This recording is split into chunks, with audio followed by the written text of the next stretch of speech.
Buenas tardes o buenas noches o buenos días, según el lugar en el que esté cada uno. Entonces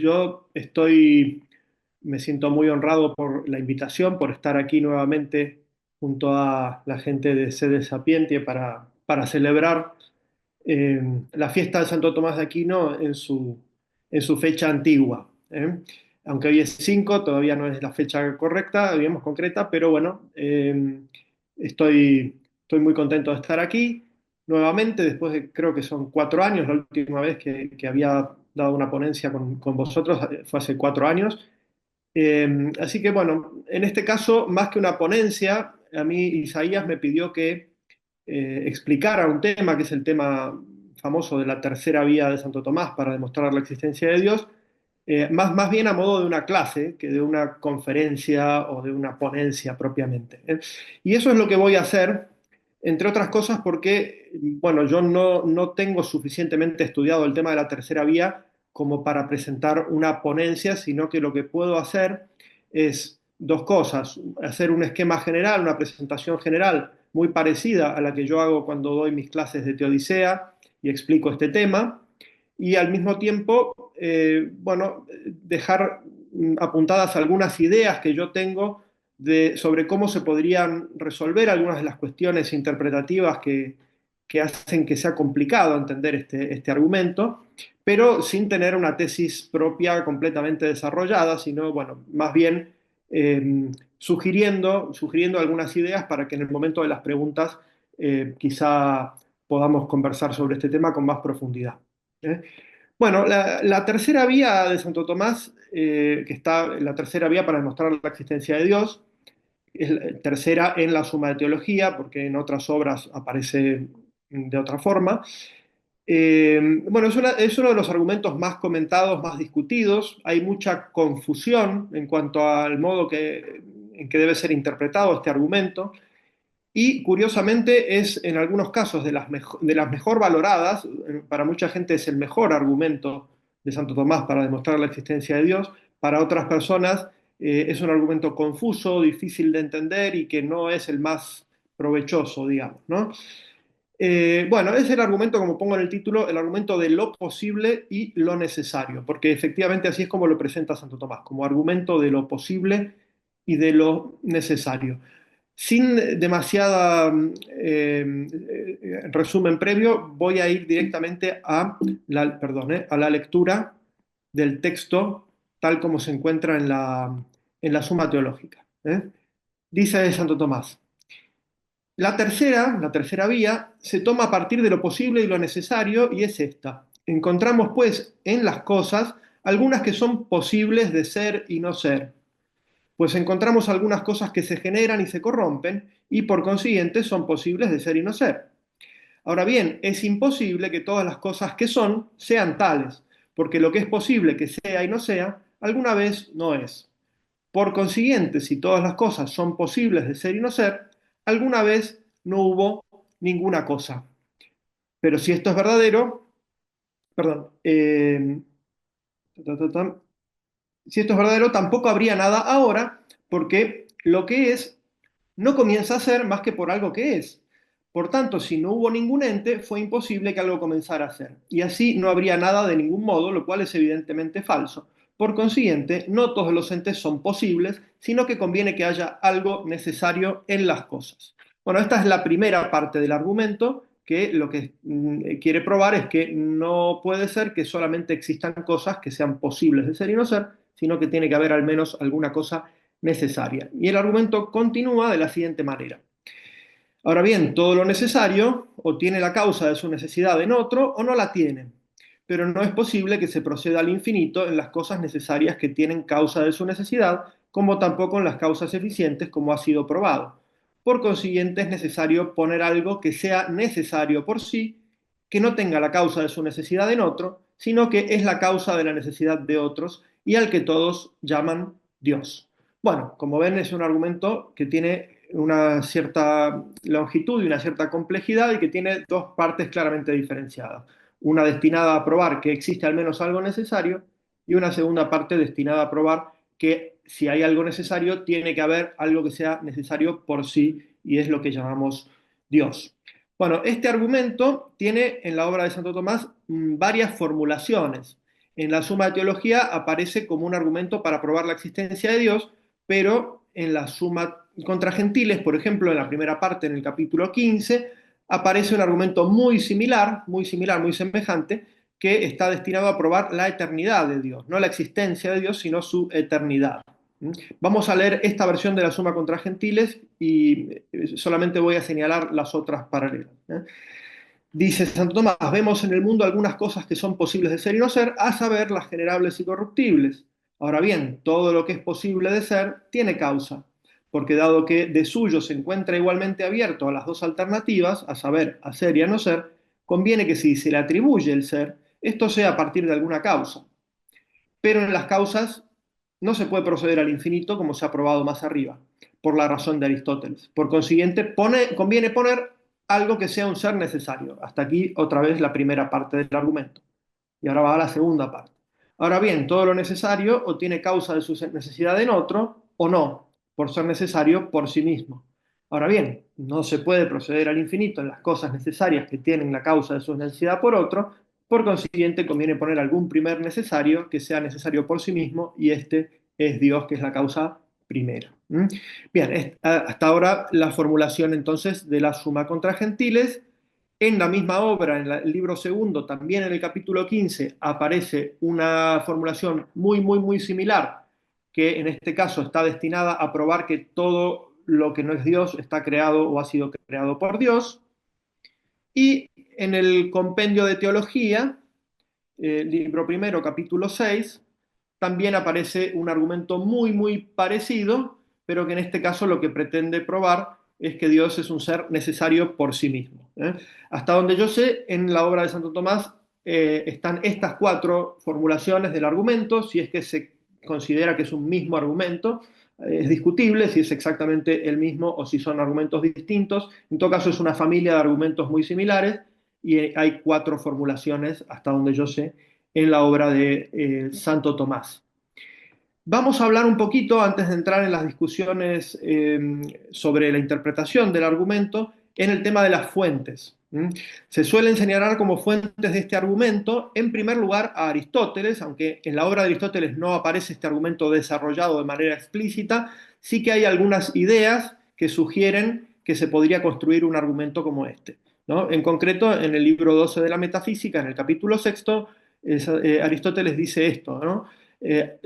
Puesto que eran tres las entidades, aquí entidades traduce el término usía, podría traducirse como sustancia, puesto que eran tres las entidades, dos las físicas y una la inmóvil, acerca de esta de decirse que necesariamente tiene que haber alguna entidad eterna inmóvil, y añade, en efecto, las entidades, las sustancias, son las primeras de las cosas que son, y si todas ellas fueran corruptibles, todas las cosas serían corruptibles, ¿no? Entonces aquí está sugerida ya esa idea que está en la primera parte de la tercera vía, de que si todas las cosas fueran todas las sustancias fueran corruptibles, todo sería corruptible, de lo cual se seguirían unas consecuencias absurdas que aquí Aristóteles no saca explícitamente, pero que él las conoce muy bien. Luego encontramos a Maimónides. Se suele decir que la tercera vía, al menos tal como está formulada en la Suma Teológica, es un argumento muy similar a uno que presenta Maimónides en su obra de la Guía de los Perplejos. En el segundo libro, no lo vamos a leer, pero fíjense ustedes lo que está resaltado en negro y van a ver que los pasos del argumento que da Maimónides son muy similares, ¿no? Hay cosas que nacen y mueren, es decir, que pueden ser y no ser. Si todo ente estuviera sometido a la generación y a la corrupción, todos y cada uno de ellos tendrían la posibilidad de perecer, ¿no? Y por lo tanto todos habrían perecido por necesidad, de lo cual habría resultado imposible que existiera alguna cosa y ahora no existiría ninguna cosa, lo cual es falso, etcétera. Por lo tanto, tiene que haber algo que no esté sujeto a generación y corrupción y que tenga existencia necesaria, y a su vez eso necesario o tiene la necesidad por sí o por otro, no se puede ir al infinito, y por lo tanto, bueno, no pone lo del infinito aquí, pero en todo caso, si hay necesario por otro, tiene que haber necesario por sí. Con lo cual se ve que, bueno, yo confieso que hace poco leí esto, siempre había oído mencionado a Maimónides como el autor de referencia aquí, pero viendo el texto es muy verosímil que pensar que efectivamente Santo Tomás o lo toma directamente de Maimónides o de algún otro autor a través de Maimónides, digamos, o de Maimónides a través de algún otro autor posterior. También Lawrence Dewan señaló que hay un texto en el comentario de San Alberto Magno, el maestro de Santo Tomás, un comentario a la metafísica, en el libro 12 precisamente, comentando justamente el capítulo sexto, comentando el pasaje de Aristóteles que mencionábamos más temprano, aparece efectivamente un argumento muy similar a la primera parte de la tercera vía, ¿no? Es decir, un argumento que muestra o intenta mostrar que no puede ser que todas las sustancias sean corruptibles, ¿no? De nuevo, aquí si vemos las partes que están señaladas en negro, ¿no? Si todas las sustancias fuesen corruptibles, todas las cosas serían corruptibles, eso es cita literal de Aristóteles. Eh, entonces, en fin, de ahí se seguiría que si todas las cosas se corrompen, en algún momento se corrompe todo, por lo tanto, si todas las sustancias fueran corruptibles, no habría absolutamente nada, ¿no? Entonces, este argumento de San Alberto es muy similar a la primera parte de la tercera vía. Y Lawrence Dewan señala que es muy probable que entre la suma contra gentiles y la suma teológica, Santo Tomás haya leído este comentario de San Alberto y que por eso hay un cambio en la formulación de la primera parte del argumento, entre la suma teológica y la suma, perdón, entre la suma contra gentiles y la suma teológica. Y ese cambio se debería probablemente a la lectura de San Alberto Magno, cosa que yo no estoy en condiciones de decir si es así o no. ¿Eh? Bueno, muy bien. Independientemente del tema de las fuentes, no quiero olvidarme nada, tengo aquí un apunte al lado que me ayuda. Independientemente del tema de las fuentes, quisiera empezar señalando algunas cosas que tienen que ver con el punto de partida del argumento, con el punto de partida, porque como hemos visto, dice Santo Tomás, el punto de partida es lo posible y lo necesario, y la primera parte del argumento se centra sobre todo en lo posible. Es decir, bueno, lo que intenta mostrar es que no es posible, valga la redundancia, que todo sea posible de ser y no ser. Tiene que haber algunas cosas que sean necesarias. Bueno, a lo largo de la historia de la interpretación de este argumento, se ha dado una cosa muy curiosa, y es que durante muchos siglos y hasta más o menos mediados del siglo XX, muchos autores tomistas hicieron una interpretación equivocada del punto de partida de este argumento, porque tomaron este argumento como un argumento a partir de la contingencia, y a partir de la contingencia entendida concretamente como una característica propia de todo lo creado. ¿Mm? Si ustedes se fijan, muchos autores tomistas durante muchos siglos hicieron una interpretación en la que supuestamente lo que señala Santo Tomás como lo posible sería identificable como lo contingente, y lo contingente sería aquello que precisamente por ser finito, por ser creado, no tiene el ser por esencia, por lo tanto tiene el ser por participación, y entonces estos autores suelen hacer una simplificación del argumento, ¿no? Suelen convertir el argumento, la tercera vía, en una especie de argumento cosmológico al estilo de Leibniz o al estilo de Wolff, es decir, un argumento que parte de la contingencia del mundo como un todo y que llega a partir de esa contingencia del mundo, aplicando el principio de causalidad o aplicando en algunos casos el principio de razón suficiente, llegaría directamente a un ser necesario por sí, que es al que todos llaman Dios. Bueno, esta simplificación del argumento o esta equivocación, esta confusión de la tercera vía con un argumento cosmológico o con un argumento de la contingencia del mundo o de la contingencia de todo lo creado o de la contingencia de todo lo finito. Voy a dar simplemente algunos ejemplos para que se vea que lo que digo no me lo he inventado, ¿no? Perdón, ¿no? Aquí está, por ejemplo, un texto de Villard, que es un comentarista muy clásico de Santo Tomás.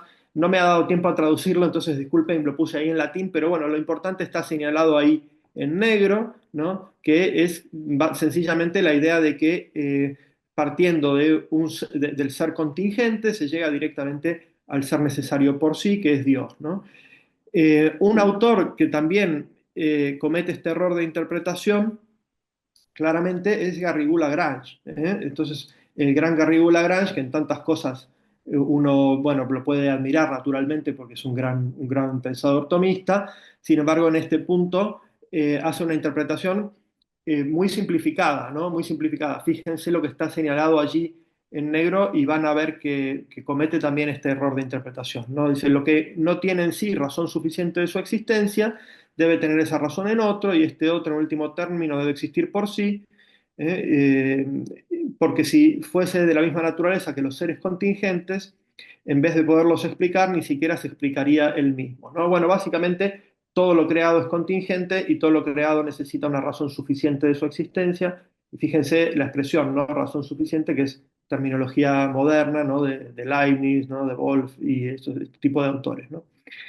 Entonces, de nuevo encontramos también esta simplificación también en Garrigula Grange. Es cierto que después de esto, en esta misma página, Garrigula Grange sí que alude a una versión del argumento más cercana a la de la suma teológica, pero en el fondo él la considera reductible a estos términos que acabo de poner yo, ¿no?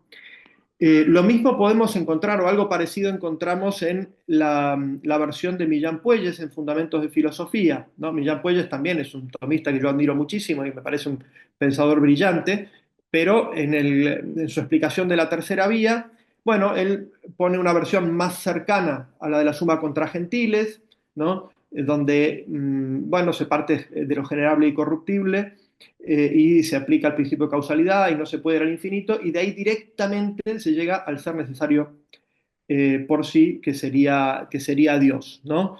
Y él explícitamente dice, todo ser contingente tiene causa, es imposible ir al infinito, por lo tanto tiene que haber un necesario del que dependen, y ese necesariamente es Dios, porque lo contingente por esencia es efecto, por lo tanto pide causa, etcétera, etcétera, ¿no? Entonces, si ustedes, no quiero extenderme demasiado en este tipo de ejemplos, pero si ustedes ven, hay una tradición grande dentro de los intérpretes de Santo Tomás que suelen reducir este argumento a un argumento de la contingencia, en el cual lo contingente es directamente todo aquello que es finito, todo aquello que es creado.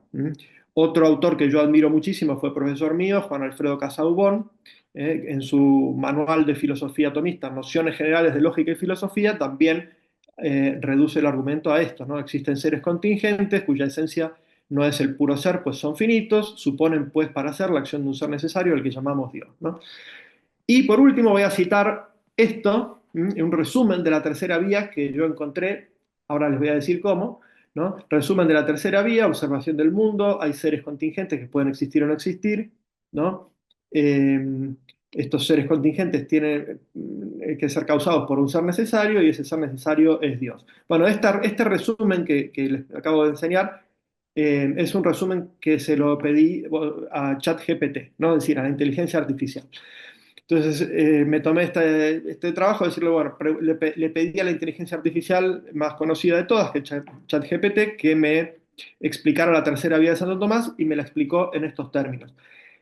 ¿Por qué es significativo esto?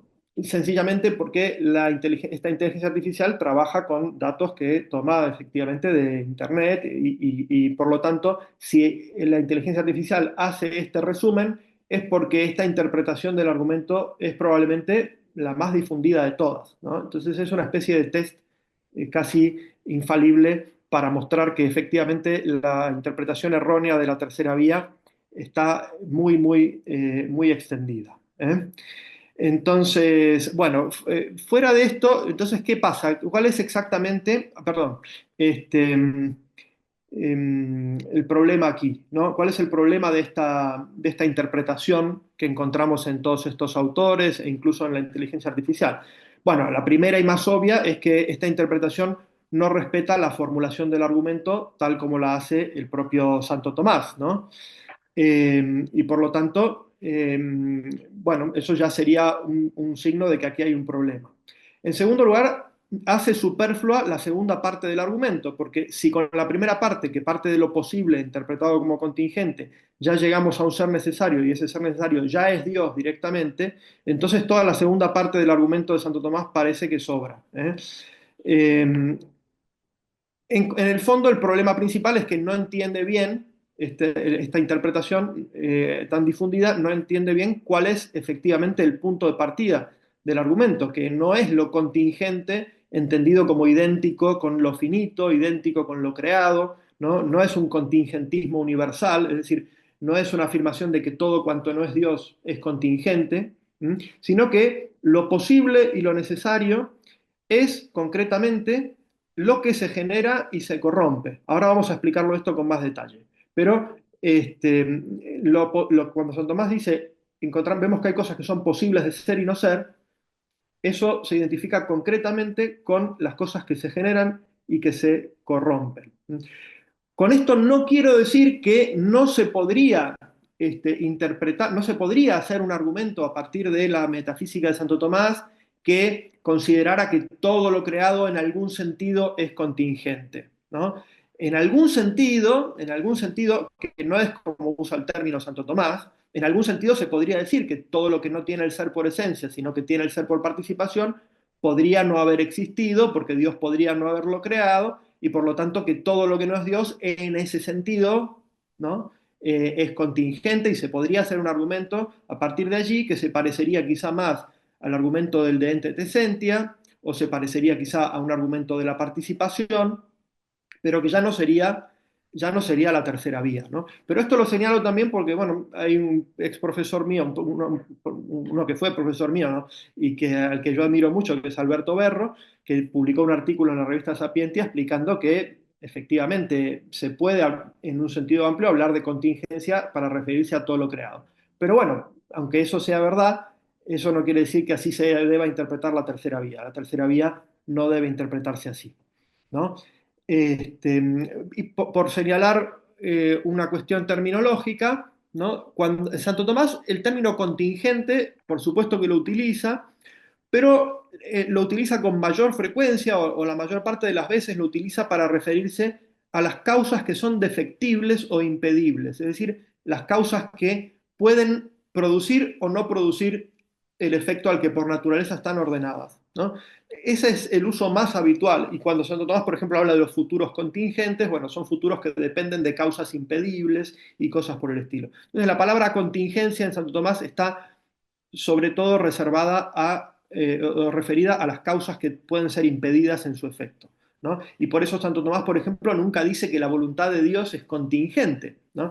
Por ejemplo, cuando Santo Tomás dice que Dios crea libremente las cosas, utiliza la expresión de necesidad hipotética o necesidad ex suppositiones. Dice, la voluntad de Dios hacia las cosas distintas de sí no es necesaria absolutamente, es necesaria ex suppositiones, pero él nunca dice que Dios tiene voluntad contingente.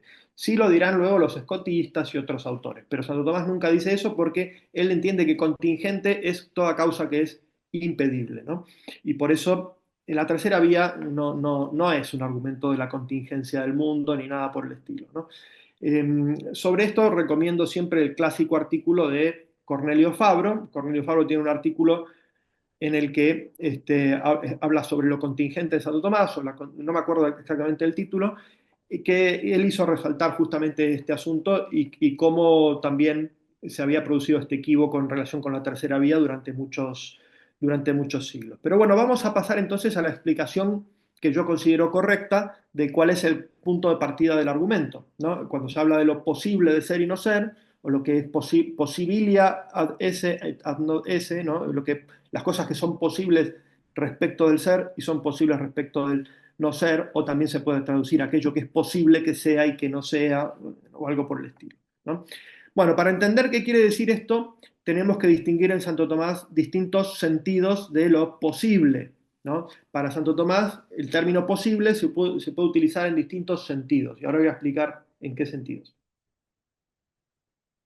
Disculpen que necesitaba hidratarme un poco. Bueno, eh, hay un sentido de lo posible que se refiere a lo que podríamos llamar el posible lógico, ¿no? La posibilidad lógica, ¿no? El posible en sentido lógico es aquello que se opone en forma contradictoria a lo imposible, ¿no? Todo lo que no es imposible es posible lógicamente. Y la posibilidad lógica hace referencia a los términos de una proposición. Cuando los términos de una proposición, el sujeto y el predicado, no se contradicen mutuamente, entonces aquello es posible. A veces Santo Tomás lo llama posible absoluto, porque todo lo que no es posible, todo lo que es posible lógicamente, cae bajo la omnipotencia de Dios, que tiene por objeto esa potencia absoluta. ¿no? Entonces hay un sentido de posible que se refiere a lo que se opone a lo imposible. Y en ese sentido lo posible está subalternado a lo necesario, de tal manera que todo lo necesario también es posible. O sea, Dios mismo es necesario, por ejemplo, y también es posible, ¿no? Porque no es imposible, ¿no? Aunque, por supuesto que Dios no cae bajo su propia omnipotencia, ¿no? Cuando digo lo que no implica contradicción y lo posible absoluto es lo que cae bajo la omnipotencia de Dios, me refiero a todo lo que no es Dios en ese sentido, ¿no? Bueno, muy bien. Entonces hay un sentido posible que se opone a lo imposible y que es el posible lógico, ¿no? Hay otro sentido, bueno, y en ese sentido de lo posible decimos, por ejemplo, que era posible que el mundo no existiese porque Dios podía no haberlo creado y cosas por el estilo. ¿Mm? Esa posibilidad lógica, ¿no? O posibilidad absoluta, abarca todo lo que no es contradictorio, ¿no? Pero luego hay otro sentido de lo posible, que es el posible por relación a una potencia, ¿no? Lo posible por relación a una potencia. ¿Mm? Lo que es posible por relación a una potencia es lo que es posible por oposición, no a lo imposible, sino por oposición a lo necesario. Yo aquí no, tendría que haber traído en el PowerPoint el cuadrado de la oposición de las proposiciones modales, tal como aparece en el capítulo 13 del Periermeneias de Aristóteles, para mostrar las relaciones de oposición lógica que hay entre los conceptos y las proposiciones modales, ¿no? Necesario, imposible, posible y contingente, ¿no? Por llamarlo de alguna manera. Pero bueno, no lo he hecho, entonces simplemente decir que un sentido de lo posible es el posible lógico o posible absoluto que se contrapone a lo imposible, otro sentido de lo posible es el posible por relación a una potencia, es decir, cuando tenemos una potencia real en las cosas, una capacidad real en las cosas, que no está determinada ni a ser de una manera ni a ser de otra, o no está determinada a ser en sentido absoluto ni a ser en sentido absoluto, ese es el posible por relación a una potencia, y este es el posible del que habla Santo Tomás en del que habla Santo Tomás en la tercera vía. ¿Eh? Entonces, en concreto, ¿no? Voy a leer un texto del Periermeneias, ¿no? Del comentario al Periermeneias, donde Santo Tomás expone en qué sentido debemos entender lo posible cuando lo utilizamos en la tercera. Bueno, él no lo refiere a la tercera vía, pero este es el sentido en el cual lo utilizamos en la tercera vía. Fíjense, dice, otros expusieron esto, las definiciones de los conceptos modales, de posible, necesario, etcétera, según la naturaleza de las cosas, a saber, de modo tal que se llame necesario a aquello que en su naturaleza está determinado solo a ser, ¿no? Necesario es aquello que en su naturaleza está determinado solo a ser, ¿no?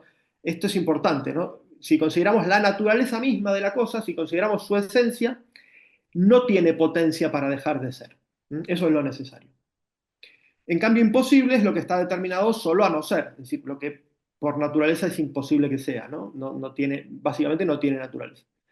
Posible, y este es el que nos interesa para la vía, la tercera vía, posible por su parte es lo que no está completamente determinado a ninguna de ambas alternativas. Es decir, posible es aquello que por su propia naturaleza no está determinado ni a ser, ni está determinado a no ser.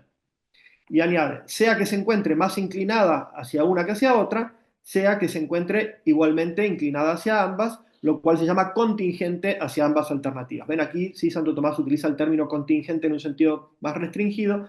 Contingente es lo mismo que posible, pero cuando está, cuando se encuentra igualmente dispuesto para ser o para no ser. Lo posible estaría más inclinado a una de las alternativas, ¿no? Bueno, muy bien. Entonces, tomando este sentido de lo posible, es que tenemos que entender el punto de partida de la tercera vía, ¿no? La tercera vía se refiere a lo posible como aquello que por naturaleza no está determinado a ser y no está determinado a no ser. Y ojo, es el posible por relación a una potencia, pero no a una potencia activa, sino a una potencia pasiva, ¿no? Potencia activa es la capacidad de actuar sobre otro o sobre uno mismo en tanto que otro. Potencia activa es la capacidad de recibir una perfección o una determinación de otro. Entonces, Cuando Santo Tomás dice hay cosas que son posibilia, se está refiriendo a sustancias que tienen la capacidad de ser o que tienen la capacidad de no ser. No se está refiriendo a potencias en sentido de cualidades accidentales que disponen para la acción, sino que se está refiriendo a sustancias que en su propia naturaleza no están determinadas ni a ser ni a no ser. ¿Mm? Las sustancias que no están determinadas ni a ser ni a no ser son las sustancias que son generables y corruptibles, es decir, aquellas sustancias que por su propia naturaleza están en potencia para una determinada forma y que por lo tanto están en potencia para recibir una determinada forma o para conservarla una vez que la tienen. ¿Mm? Bueno, esta yo considero que es la mejor interpretación que se puede hacer del punto de partida de la tercera vía. La tercera vía se refiere a lo generable y corruptible. Hay alguna interpretación alternativa, por ejemplo, González Álvarez dice, no es lo generable y corruptible, sino lo que efectivamente se genera y se corrompe, y él sostiene esto porque cree que el punto de partida de la tercera vía es lo que tiene una duración determinada en el tiempo, pero vamos a ver que esa interpretación es controvertida, ¿no? Con lo cual, yo creo que la opinión más difundida y yo creo más acertada, porque además si uno ve la suma contra gentiles, lo dice expresamente, ¿no? El texto de la suma contra gentiles dice, vemos en el mundo que hay algunas cosas que son posibles de ser y no ser, a saber las generables y corruptibles, ¿no? Es decir, no es un mero ejemplo, ¿no? No es, hay cosas que son posibles de ser y no ser, como por ejemplo las generables y corruptibles, sino que son efectivamente las generables y corruptibles, aquellas que son posibles de ser y no ser. Por otra parte, esta es la terminología que utiliza también Aristóteles, ¿no? El libro 9 de la Metafísica dice exactamente esto, que lo que tiene la posibilidad de no ser es lo corruptible. ¿Mm? Lo corruptible en sentido absoluto es lo corruptible en cuanto a la entidad, es decir, en cuanto a la sustancia, es decir, aquello que es corruptible, porque generación y corrupción son justamente el movimiento hacia la sustancia o el movimiento de dejar de ser de una sustancia. Por lo tanto, esto creo que es la interpretación más adecuada. El punto de partida de la vida, de la tercera vía, es lo generable y corruptible. Ahora, si tenemos en cuenta esto, hay que tener en cuenta una cosa muy importante para Santo Tomás, y es que para Santo Tomás lo generable y corruptible no es todo lo que está compuesto de materia y forma, sino solo aquello que está compuesto de materia y forma de manera tal que la forma no agota la potencialidad de la materia. Porque para Santo Tomás hay dos clases de sustancias corpóreas, en esto sigue claramente Aristóteles, hay algunas sustancias corpóreas que son corruptibles y generables, que son las sustancias del mundo sublunar, que están compuestas de materia y forma, pero su materia está compuesta de elementos que tienen disposiciones contrarias y que por lo tanto la forma que adopta la sustancia no está nunca en un equilibrio perfecto y siempre está su materia en potencia respecto de otra forma sustancial. Mientras que hay otras sustancias corpóreas, que son los cuerpos celestes, ¿no? Que son incorruptibles porque su forma agota por completo la potencialidad de la materia y por lo tanto no están en potencia para recibir otra forma distinta, otra forma sustancial distinta, sino que solamente están en potencia respecto al movimiento local. Esto se puede ver claramente, bueno, esto es lo que pensaba Aristóteles, ¿no? Si ustedes se fijan en Metafísica o en el Tratado sobre el Cielo, ¿no? Que efectivamente hay entidades que son eternas e inmóviles y que son incorruptibles y que estas son necesarias, y entre ellas están los cuerpos celestes, etcétera, ¿no? Pero claramente lo vemos en estos textos de Santo Tomás, ¿no? Por ejemplo, de Sustantis Separatis, ¿no? Donde Santo Tomás explica exactamente esto que acabo de decir, ¿no? La materia de los elementos, dice, está en potencia respecto de una forma incompleta y no puede determinar toda la potencia de la materia. Por lo tanto, las sustancias del mundo sublunar, que están compuestas de elementos distintos, ¿no? Están en potencia respecto de una forma distinta y por eso se generan y se corrompen, ¿no?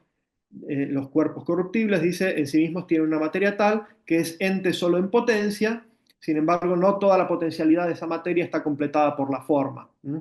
A diferencia de lo que sucede en los cuerpos celestes, que tienen una forma más noble y más perfecta que completa la potencialidad de la materia. Bueno, esto es un tema importante para entender el trasfondo de la tercera vía.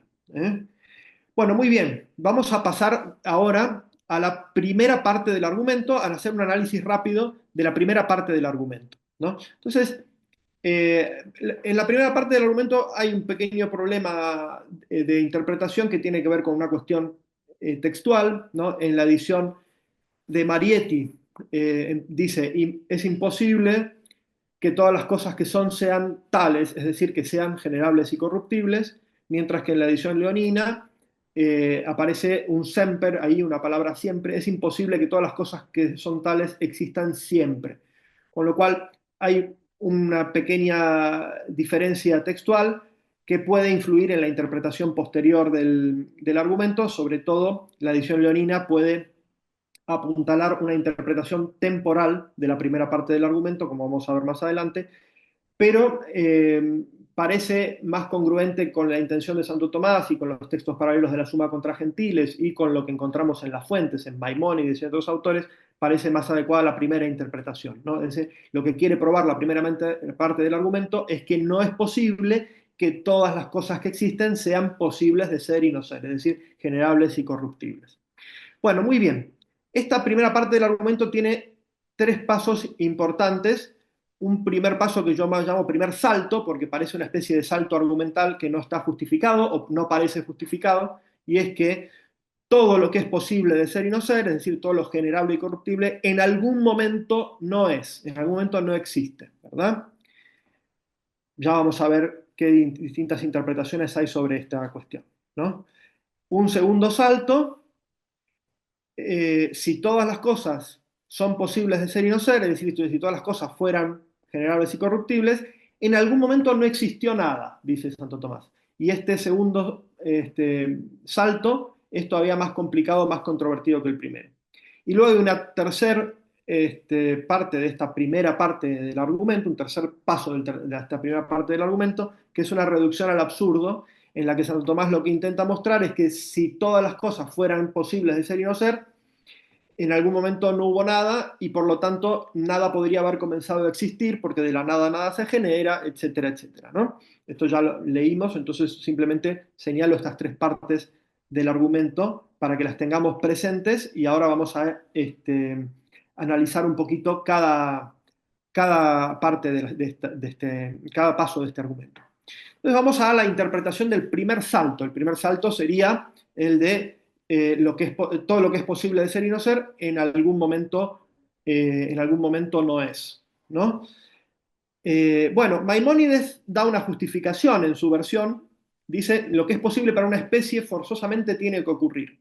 Esto es un poco enigmático y puede hacernos pensar que cuando Santo Tomás dice que todo lo que es posible de ser y no ser en algún momento no es, está pensando en una especie de principio de plenitud, ¿no? De que todas las posibilidades de una cosa, dado un tiempo infinito, se van a cumplir o algo por el estilo, como si tuviéramos que pensar que, bueno, si una puerta puede estar abierta, puede estar cerrada, pues en algún momento necesariamente va a estar abierta y en algún momento necesariamente va a estar cerrada, cuando intuitivamente nosotros podemos pensar que una puerta, aunque se pueda estar abierta o cerrada, podría estar siempre cerrada o podría estar siempre abierta, ¿no? Con lo cual, esta idea de que todo lo que es posible para una especie forzosamente tiene que ocurrir, no nos dice suficientemente cómo tenemos que interpretar este paso. Pero Santo Tomás comentando a Aristóteles en el Tratado sobre el Cielo, sí que dice algunas cosas que nos permiten entender esto un poquito mejor, ¿no? Entonces, fíjense, ¿no? Dice Santo Tomás, el no existir en algún momento es una propiedad común a todo lo corruptible y generable. Es decir, todo lo que tiene por naturaleza capacidad de generarse y corromperse, tiene como propiedad el corromperse o generarse en algún momento, ¿no? No es una mera posibilidad que podría darse o no darse, es una posibilidad que pertenece a la naturaleza misma de esa cosa, ¿no? Que pertenece a la naturaleza misma de esa cosa. ¿Por qué? Bueno, sencillamente porque la misma constitución ontológica de lo generable y lo corruptible hace que, salvo intervención de una causa superior, ¿no? Entonces, lo generable como tal en algún momento se genera y en algún momento se corrompe, ¿no? Sea que interpretemos, hay una cuestión aquí también disputada sobre si el quandoque non est, todo lo que puede ser y no ser cuandocue, en algún momento no es, si hay que interpretarlo en el pasado, es decir, en algún momento no fue, en el futuro, en algún momento no será, o indiferente, en algún momento, o las dos cosas, ¿no? En algún momento no fue y en algún momento no será. Independientemente de que interpretemos esto en pasado, en el futuro o como pasado y como futuro, la misma naturaleza de las cosas corruptibles trae consigo que en algún momento se corrompan. Hay otro texto también del comentario de Cailo donde esto queda claro, ¿no? Si algo es corruptible pero no se corrompe, entonces tenía potencia para no corromperse, por lo tanto no era posible de ser y no ser en un sentido radical, ¿no? Entonces, salvo hipótesis de que una causa superior que no sea generable y corruptible conserve en el ser a aquello que es generable y corruptible de manera preternatural o de manera superior a su propia naturaleza, lo que por naturaleza es generable y corruptible en algún momento no existe, ¿verdad? Ahora, si existiera esa causa superior, ya está probado lo que se quiere demostrar con esta parte del argumento, a saber que no todas las cosas son generables y corruptibles. Por lo tanto, aquí lo que habría que decir es añadir una cláusula y decir todo lo que es posible de ser y no ser, en algún momento no es, salvo que exista algo que no sea generable y corruptible y que lo conserve en el ser, ¿no? Bueno, muy bien. Con esto tenemos explicado más o menos el primer salto. Entonces, con respecto al segundo salto, el de si todas las cosas fueran de esta naturaleza, en algún momento nada fue, aquí sí que hay una complicación adicional porque Santo Tomás usa la palabra alicuando, ¿no? En el primer salto usa cuandoque, en el segundo usa alicuando. Las dos cosas se pueden traducir como en algún momento, en algún caso, en alguna vez, etcétera, etcétera. Y aquí, entonces, surgen dos clases de interpretaciones alternativas sobre este punto, ¿no? Hay una interpretación temporal que dice que todos los términos temporales del argumento, si hay semper, el semper, si hay quandoque, quandoque, si hay aliquando, aliquando, todos estos términos deben entenderse en un sentido literalmente temporal, ¿no? En esta tesis están, por ejemplo, Gilson, Whipple y otros autores muy clásicos, ¿no?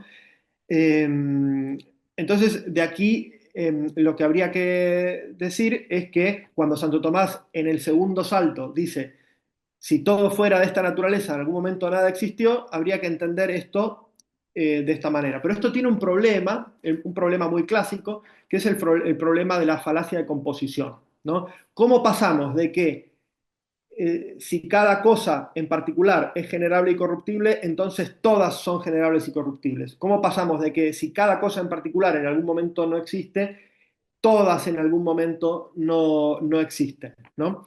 Bueno, y aquí la única manera de explicar esto en términos temporales es sin cometer una especie de falacia de composición, de atribuir al todo lo que es propio de las partes, ¿no? La única hipótesis plausible es suponer un tiempo infinito, ¿no? Muchos autores hacen esto, yo cito aquí solo a Edward Fesser, pero son muchos los autores que proponen que cuando Santo Tomás dice si todas las cosas fueran generables y corruptibles, en algún momento nada fue, lo que está queriendo decir es que si suponemos un tiempo infinito hacia el pasado o hacia el futuro, ¿no? En algún momento se producen todas las posibilidades y una de las posibilidades es que todas las cosas no hayan existido o que todas las cosas vayan a no existir en algún momento, ¿no?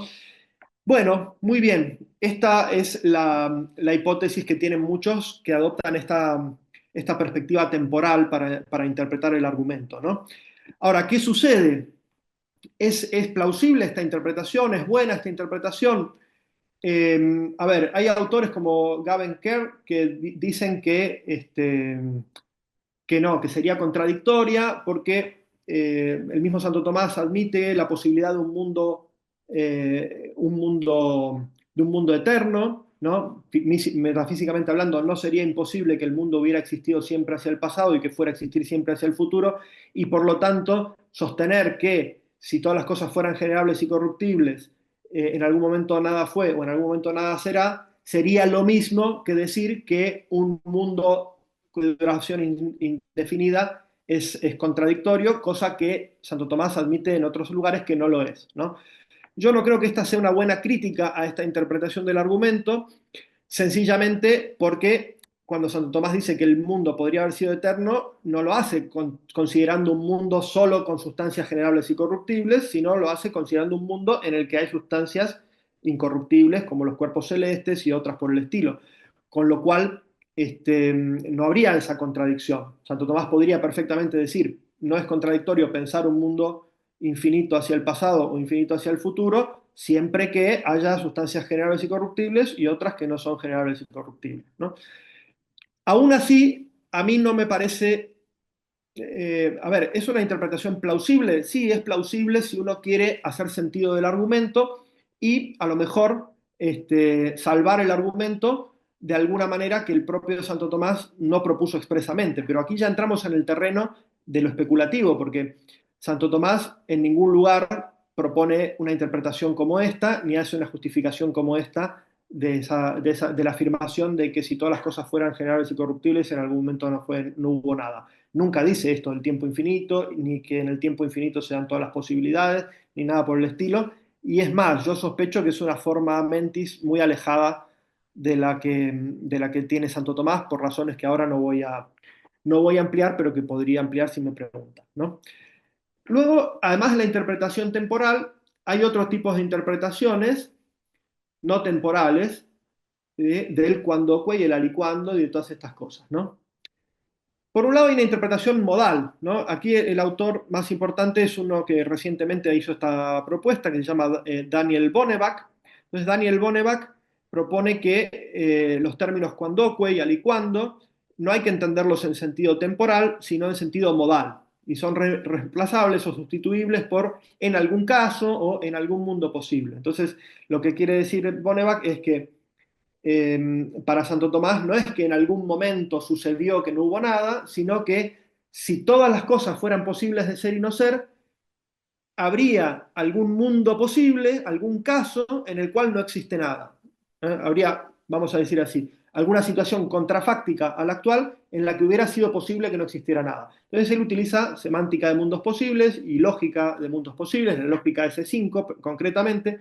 No quiero entrar mucho en este detalle, pero básicamente lo que viene a decir es que si nosotros interpretamos este argumento en sentido modal, no comete falacia de composición porque desde cada mundo posible se tiene que poder acceder a los otros mundos posibles, ¿no? Hay un principio de la lógica modal que es que hay una accesibilidad de unos mundos posibles a otros, porque lo que es posible es necesariamente posible. Entonces lo que es posible en este mundo tiene que ser conocible como posible desde otro mundo posible.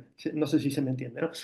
Entonces, básicamente, si hubiera un mundo posible, es decir, si hubiera un estado alternativo de cosas en el cual no existe nada, en ese mundo posible sería imposible nuestro mundo. Pero nuestro mundo no es imposible porque efectivamente es en el que estamos. Y por lo tanto, no es posible que haya un mundo posible en el que no exista nada, ¿no? Bueno, no sé si se me siguió. A mí me parece una interpretación súper interesante. Me parece que es una manera en que se podría actualizar la tercera vía de Santo Tomás y hacerla entrar en diálogo con la metafísica contemporánea a través de la lógica de mundos posibles, de la semántica de mundos posibles. Lo que no creo es que sea una interpretación que sea muy adecuada a lo que Santo Tomás tenía en mente, porque Santo Tomás no tenía en mente, sin duda, esta lógica y esta semántica de mundos posibles, y por lo tanto es poco plausible que sea una interpretación adecuada a la mente de Santo Tomás. ¿Mm? Otras interpretaciones no temporales, o otra interpretación no temporal, es la que propone Gavin Kerr, ¿no? Entonces Gavin Kerr lo que dice es que el cuandoque y el alicuando se pueden interpretar, y de hecho se deben interpretar en un sentido no temporal, porque si no, Santo Tomás mismo estaría hablando en un lenguaje completamente absurdo en este argumento, porque cuando Santo Tomás dice, si en algún momento, si todas las cosas fueran posibles de ser y no ser, en algún momento nada fue. ¿Qué quiere decir en algún momento nada fue si el tiempo no existe, si no hay sustancias y movimiento, ¿no? El tiempo es la medida del movimiento según el antes y el después. Por lo tanto, si en algún momento no hubo nada, tampoco hubo tiempo.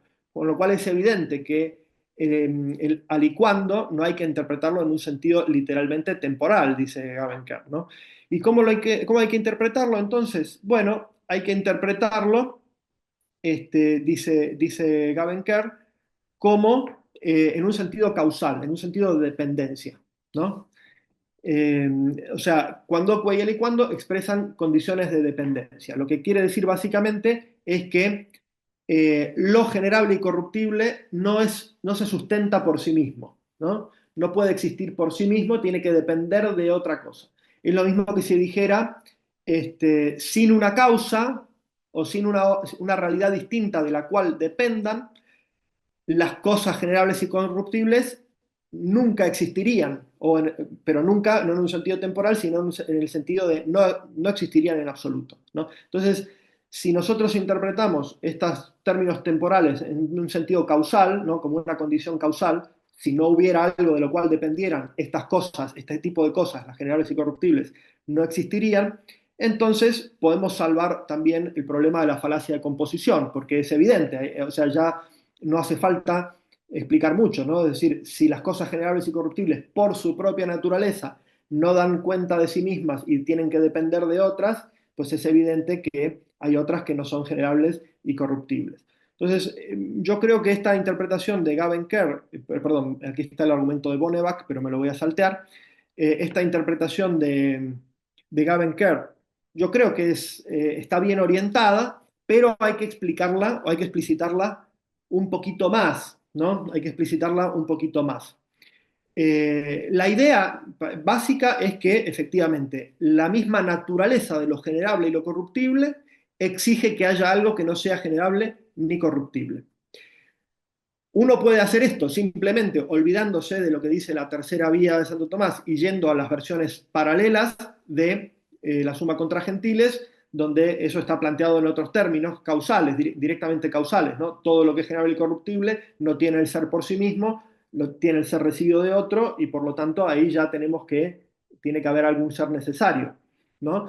Pero si no queremos entrar en la lógica de la suma contra gentiles, de las versiones de la suma contra gentiles, sino que queremos atender a la lógica propia de la tercera vía, tal como está formulada en la suma teológica, tenemos que pensar las cosas un poquito más y explicitar un poquito más lo que queremos decir.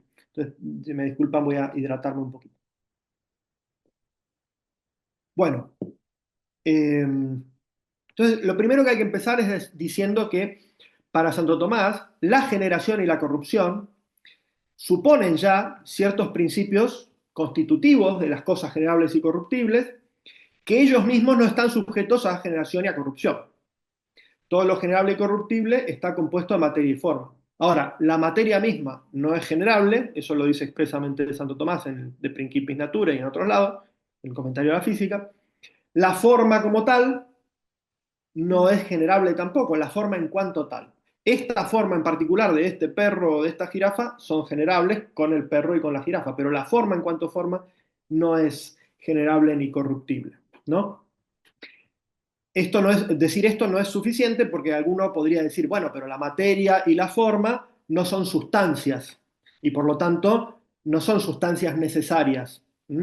Y necesitamos que haya sustancias para que el argumento de la tercera vía funcione, es decir, para que la conclusión de la primera parte sea buena, necesitamos que haya sustancias que no sean generables y corruptibles. Porque como dice el propio Aristóteles en el texto que citamos al comienzo, las sustancias son las entidades fundamentales, ¿no? El ente en sentido fundamental es la sustancia. Y por lo tanto, si solamente hubiera sustancias generables y corruptibles, tampoco habría ni materia, ni forma, ni habría nada, ¿no? Por lo tanto, tiene que haber, y de hecho esto lo dice San Alberto en este texto que en su versión de la tercera vía, ¿no? Si toda sustancia es corruptible, entonces todo compuesto y toda materia y toda forma es corruptible y entonces no habrá nada en absoluto. Entonces lo que necesitamos no es solamente que haya materia y que haya forma, ¿no? Porque esos pueden ser simplemente entendidos como coprincipios de la sustancia, sino que necesitamos que para que haya sustancias generables y corruptibles, sea necesario que haya sustancias no generables y no corruptibles. ¿Mm? Tiene que haber algo sustancial que no sea generable ni corruptible, ¿no? Esto lo vio muy bien Lawrence Dewan, ¿no? En sus artículos sobre la tercera vía. Él dice, esto es lo distintivo de la tercera vía tal como está en la Suma Teológica, que Santo Tomás toma mucha conciencia de que lo que verdaderamente existe es la sustancia y que partiendo de las sustancias generables y corruptibles tenemos que llegar a algo que sea sustancial y que no sea generable y corruptible. Y en esto se diferenciaría la versión de la tercera vía de la Suma Teológica de las versiones que encontramos, por ejemplo, en la Suma contra Gentiles, porque en las versiones de la Suma contra Gentiles, dice Lawrence Dewan, se habla de lo generable y corruptible de una manera más bien existencialmente neutra, que tiene un tufillo o un sabor más bien aviceniano, ¿no? Es decir, la esencia como algo que puede existir o puede no existir, etcétera, etcétera. Entonces, Santo Tomás se alejaría de esa versión más aviceniana de la Suma contra Gentiles y se acercaría a una versión más propiamente aristotélica en la tercera vía de la Suma, reclamando que las sustancias generables y corruptibles requieren sustancias generables e incorruptibles, ¿no? O algo sustancial que no sea generable y corruptible. Esto lo ve muy bien San Alberto Magno, ¿no? En este texto que les había citado al comienzo, ¿no? Donde él hace un razonamiento parecido al de Santo Tomás, ¿no? Si todo fuera generable y corruptible, en algún momento nada existió, etcétera, etcétera. Se pone a sí mismo la objeción de la falacia de composición, ¿no? Decir, bueno, pero ¿y por qué no puede ser que todas las cosas sean generables y corruptibles, pero en algún momento existan unas, en otro momento existan otras, pero en todo momento siempre exista algo que sea generable y corruptible? Bueno, y él respondiendo a esa objeción, dice que eso no es posible, ¿no? Dice que eso no es posible, que si hay cosas generables y corruptibles, tiene que haber al menos alguna sustancia que no sea, que no sea generable y corruptible. ¿Por qué? Bueno, fíjense, dice, porque a no ser que se supone que hay una sustancia incorruptible en el todo, no habrá corrupción en las partes y generación en las partes, ¿no? Bueno, claro, aquí alguno podría decir, sí, lo que pasa es que para San Alberto Magno, aquí está pensando en la materia, está pensando que la materia del universo es una sustancia ingenerable e incorruptible. Y es plausible porque San Alberto pensaba que la materia no era pura, pura, pura potencia, la materia primera, sino que tenía un cierto ser propio, ¿no? Hay un ese materia, un ser de la materia, que la hace tener una especie de sustancialidad propia. Entonces alguno podría decir, bueno, aquí lo que está pensando San Alberto es en esa materia. Eh, si fuese así, no lo sé, si fuese así, no nos serviría demasiado para entender la tercera vía de Santo Tomás, porque está claro que Santo Tomás, cuando habla de que hay cosas que no son generables y corruptibles, no se está refiriendo a la materia, que él no la considera una sustancia, ¿no? Y además sería un poco raro proceder, para Santo Tomás, proceder de lo más actual a lo más potencial. La materia primera para Santo Tomás es pura potencia, ¿no? Es pura potencia.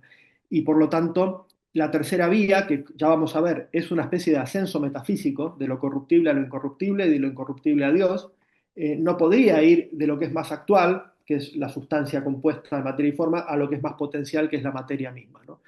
Entonces, yo no creo que esa sea la forma de razonar de Santo Tomás, ¿no?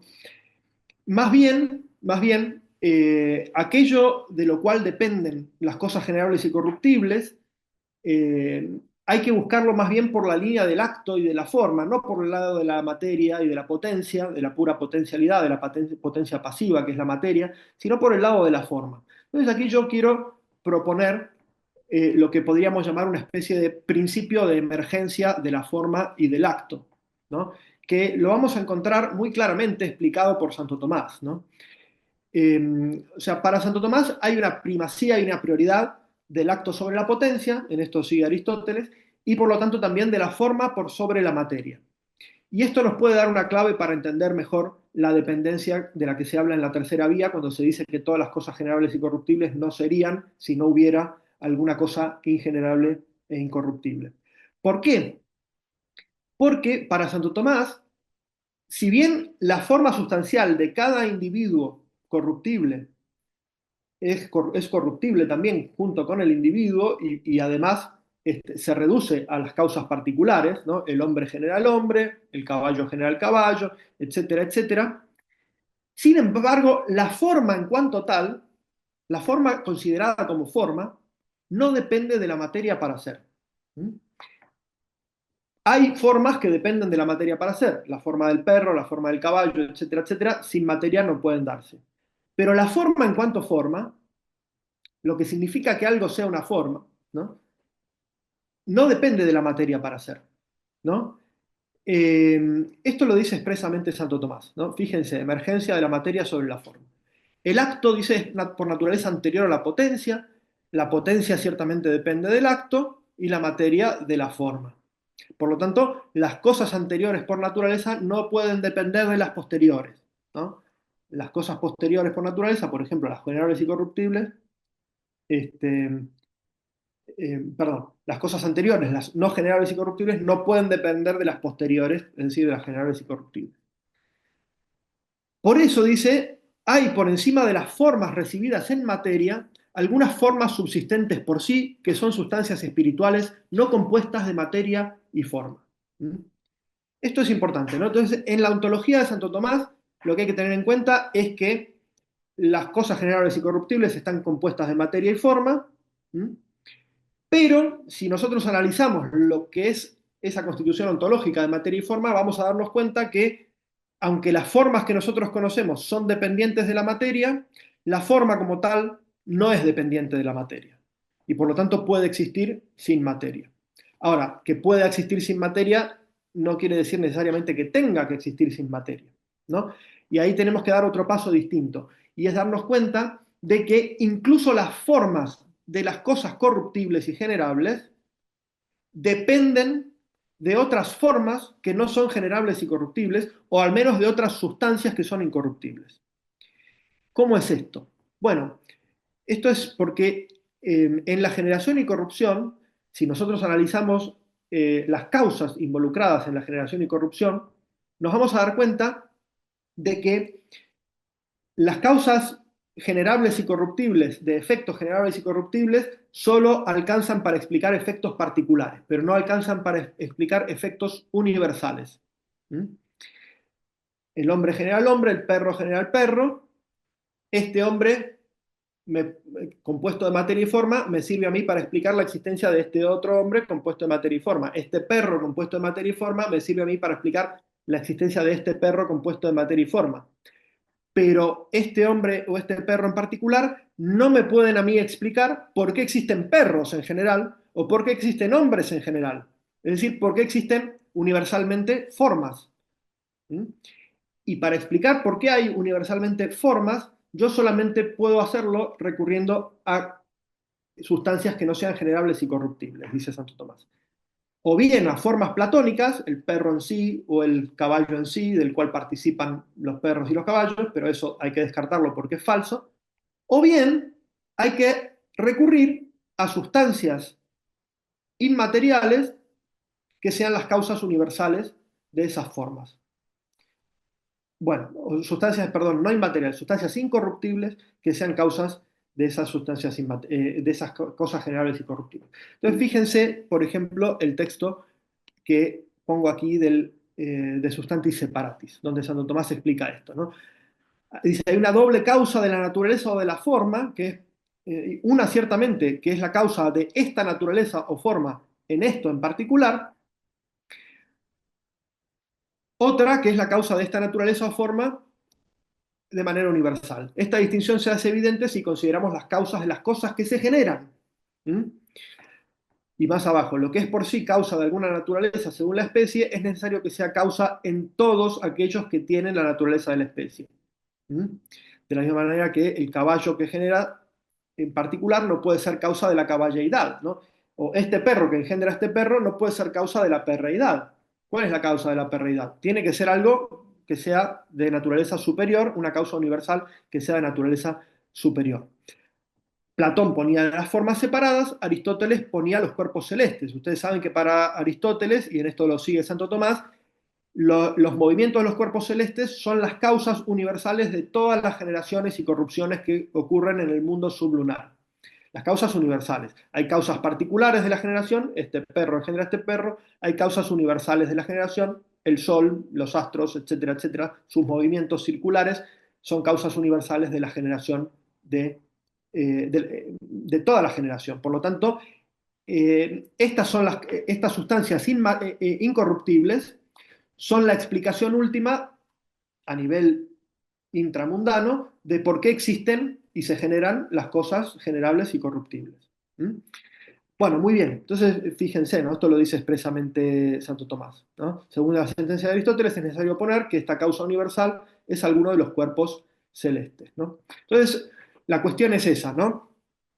Si metafísicamente el acto es anterior a la potencia y la forma es anterior a la materia, entonces no se explicarían suficientemente las sustancias generables y corruptibles que están sometidas a la potencia, ¿m? Si no hubiera sustancias que estuvieran permanentemente en acto y que fueran causa universal de esa generación y esa corrupción, ¿no? Bueno, muy bien. Este es el trasfondo de la primera parte del argumento, es decir, de que por qué si todas las cosas fueran generables y corruptibles no existiría nada, ¿no? Bueno, muy bien.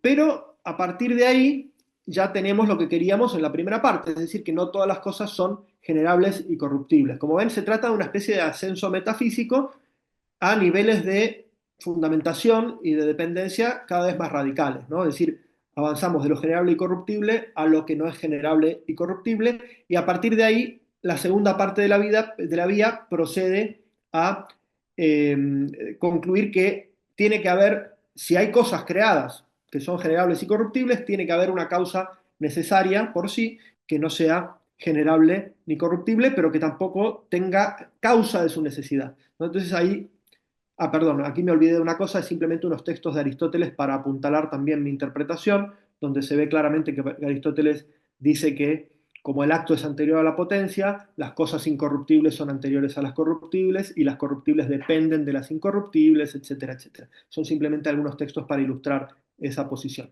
Entonces vamos a la segunda parte del argumento y voy a tratar de ser más breve porque ya me he comido todo el tiempo que tenía.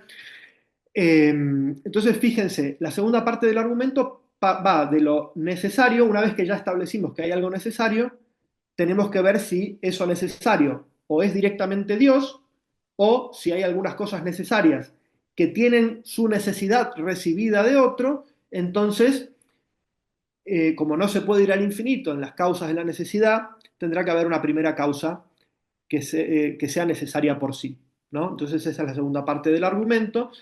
Esto hay que interpretarlo en el sentido más tradicional, en conformidad con el resto de las vías de Santo Tomás, es decir, que cuando se habla de la imposibilidad de regresión al infinito, se habla de una imposibilidad de regresión al infinito de causas esencialmente ordenadas o de causas ordenadas per se, y por lo tanto, si hay cosas, por ejemplo, los cuerpos celestes o los ángeles, ¿no? Las sustancias separadas inmateriales, que no son generables y corruptibles, entonces son necesarias. Son necesarias en el sentido de que no están por su propia naturaleza, en su propia constitución ontológica, no están en potencia para dejar de ser. No pueden perder su forma. ¿Mm? Los cuerpos celestes no pueden perder su forma porque la forma agota totalmente la potencialidad de la materia y por lo tanto su materia no está en potencia para otra forma. Las sustancias inmateriales, como los ángeles y demás, no están en potencia de perder su forma porque cada uno de ellos es su propia forma o agota su propia forma, ¿no? Porque la forma no está multiplicada en distinta materia. Por lo tanto, ese tipo de sustancias, los cuerpos celestes y los ángeles, no pueden perder el ser y por lo tanto son necesarias, solamente están en potencia para ser. No están en potencia para ser y para no ser, para las dos alternativas. Solamente están en potencia para ser, están determinadas a ser, ¿no? Eh, en ese sentido son necesarias. No es que no sean increadas, ¿no? No es que las sustancias inmateriales no fueron creadas por Dios, o no es que los cuerpos celestes no fueron creados por Dios, no es que no dependan radicalmente en el ser de Dios, sino que no tienen potencialidad para recibir otra forma distinta. Y en ese sentido son necesarias, pero son necesarias por otro. Tienen la causa de su necesidad en Dios. ¿Por qué? Porque sencillamente, aunque no tengan potencia para no ser en cuanto a su forma, sin embargo tienen el ser por participación, tienen el ser recibido de Dios, no tienen el ser por esencia. ¿Mm? Y en ese sentido Dios, así como las creó, las podría aniquilar, les podría sustraer el ser y volverían a la nada. Y en ese sentido, ¿no? Son necesarias por otro, tienen la necesidad recibida de otro. Bueno, aquí hay discusión. Lawrence Dewan dice que el paso de la imposibilidad de regresión al infinito aquí se podría omitir por completo porque como solamente Dios puede ser causa del ser de las sustancias incorruptibles, sean los cuerpos celestes o sean las inteligencias, los ángeles, ¿no? Entonces, aquí este paso de la imposibilidad de regresión al infinito tiene una finalidad meramente heurística, es decir, en el caso de que fuera posible una cadena de causas, no podría ser infinita, ¿no? Pero yo no estoy tan seguro de que sea así porque si ustedes ven, el propio Santo Tomás en la Suma contra Gentiles, cuando explica justamente que hay cosas que son necesarias por otro y que sin embargo son creadas, fíjense lo que dice. Dice, ser necesario sin más no repugna la noción de ser creado, pues nada impide que algo sea necesario y sin embargo tenga causa de su necesidad. Como las conclusiones de las demostraciones. Ahí está dando un ejemplo de algo creado, ¿no? Como de las conclusiones de un razonamiento se siguen necesarias, como de las premisas de un razonamiento se siguen necesariamente las conclusiones. Está dando un ejemplo de causalidad necesaria, es decir, de cómo en lo creado pueden darse causas necesarias de otros efectos necesarios, ¿no? Por lo tanto, yo no estoy tan seguro de que no se pueda pensar en una causa, en una cadena causal de cosas, de sustancias que reciban su necesidad de otro. De hecho, ese es el tipo de dependencia que hay en la conservación de las cosas del mundo por parte de las sustancias inmateriales, ¿no? Para Santo Tomás, ¿no? Es decir, los cuerpos celestes son incorruptibles, pero tienen un movimiento perfecto y se conservan en el ser con ese movimiento perfecto porque están siendo movidas por sustancias inmateriales. Y a su vez, esas sustancias incorruptibles son causas perpetuas, si es que el mundo fuese eterno, del movimiento de las cosas del mundo sublunar, y ahí también hay una especie de causalidad necesaria, ¿no? Entonces, hay una especie de causalidad segunda de la necesidad por otro, o se podría pensar una causalidad segunda de la necesidad por otro si lo pensamos en términos de conservación del ser. Como hay causas segundas que pueden conservar el ser de otras, entonces pueden también conservar la necesidad de otras en algún sentido, ¿no? Bien, en cualquier caso sí que está claro que solo Dios puede ser la causa del ser en sentido fundamental de las cosas, de las sustancias inmateriales y de los cuerpos celestes, como se dice también en este texto del De Substantis Separatis, ¿no? Bueno, pues entonces una vez que se ha llegado que puede haber algo necesario por otro, pero que eso necesario por otro no tiene el ser por esencia, sino que lo tiene recibido, lo tiene por participación, por lo tanto no es causa de su propia necesidad o no tiene necesidad por sí, hay una primera causa que es necesaria por sí y esa sí es la que todos llamamos Dios y que necesariamente tiene que tener el ser por esencia, ¿no? Aunque no se diga expresamente, esto también está en el trasfondo del argumento, es decir, que hay una correlación entre potencialidad, actualidad y posibilidad y necesidad. Cuanto más posible es una cosa, cuanto más en potencia está, ¿no? Entonces, más alejada del primer principio, menos necesaria es, cuanto más cercana al primer principio, más necesaria es, ¿no? Pero necesario absolutamente solo es aquello que tiene el ser por esencia, ¿no? Bueno, muy bien. Con esto yo creo que he explicado más o menos un panorama general de cómo creo yo que debe entenderse la tercera vía, para decir algunas cosas más bien a modo de conclusión, ¿no? Sobre la significación de este argumento, ¿no? Yo creo que se trata de un argumento en el que hay claramente un ascenso metafísico, ¿no? De lo más compuesto a lo más simple, ¿no? De lo más compuesto, que es lo generable y corruptible, que está compuesto de materia y forma y de esencia y ser, a aquello que solamente está compuesto o que está compuesto de materia y forma, pero no está en potencia para otra forma, y a su vez está compuesto de esencia y ser, por ejemplo, los cuerpos celestes y cosas por el estilo, a aquello que solamente está compuesto de esencia y ser, pero no está compuesto de materia y forma, como serían las sustancias inmateriales, y de ahí a lo más radical de todo, que es aquello que es ser por esencia y que es lo que todos llamamos Dios. Esto está en el trasfondo del argumento, ¿no? Ese ascenso metafísico de lo generable y corruptible a lo incorruptible y de lo incorruptible a Dios. Por eso, esas interpretaciones erróneas que yo ponía al principio de la exposición del argumento de Santo Tomás, de la tercera vía, en las que se identifica directamente lo posible con lo contingente y lo contingente con lo creado, se pierden toda esta riqueza de la metafísica de Santo Tomás, en la que toda esta ontología jerárquica, en la cual vemos que hay distintos grados de participación y que se puede ascender en esos grados de participación hasta la causa primera. Por eso también, de trasfondo, también está aquí la participación. Y como yo digo siempre, ¿no? La cuarta vía es el trasfondo para entender todas las otras. Y por eso también este ascenso metafísico de lo más compuesto a lo más simple tiene como trasfondo esa metafísica de la participación que está tan presente en toda la obra de Santo Tomás, ¿no? Entonces, también otra cosa importante de la tercera vía es que nos permite entender el modo tan original en que Santo Tomás asimila el pensamiento de Aristóteles, porque parece que en el siglo XIII había que pensar o que el mundo había tenido un comienzo en el tiempo y que por lo tanto era creado, o que el mundo era eterno y por lo tanto increado. Y por lo tanto toda esa cosmología de Aristóteles, en la cual hay sustancias que no son generables ni corruptibles, y que hay otras formas puras debajo del motor inmóvil y todo eso, parecía ser contraria a la metafísica cristiana de la creación. Y sin embargo, o sea, pensar que hay entes que son necesarios, pero que a la vez son creados, eso estaba fuera de toda consideración. Y aquí Santo Tomás hace notar que podemos conservar perfectamente toda esa cosmología y esa ontología de Aristóteles, en la cual puede haber seres que sean necesarios y aún así que sean creados, ¿no? Y más aún, esto es muy importante porque para Santo Tomás, la tercera vía es de lo posible y de lo necesario, porque si partiera solo de lo posible y llegara directamente a Dios, se habría saltado un espacio importante dentro de la creación, que es el espacio justamente de aquellas sustancias que no son corruptibles, que no son generables y corruptibles, que son por lo tanto necesarias por otro.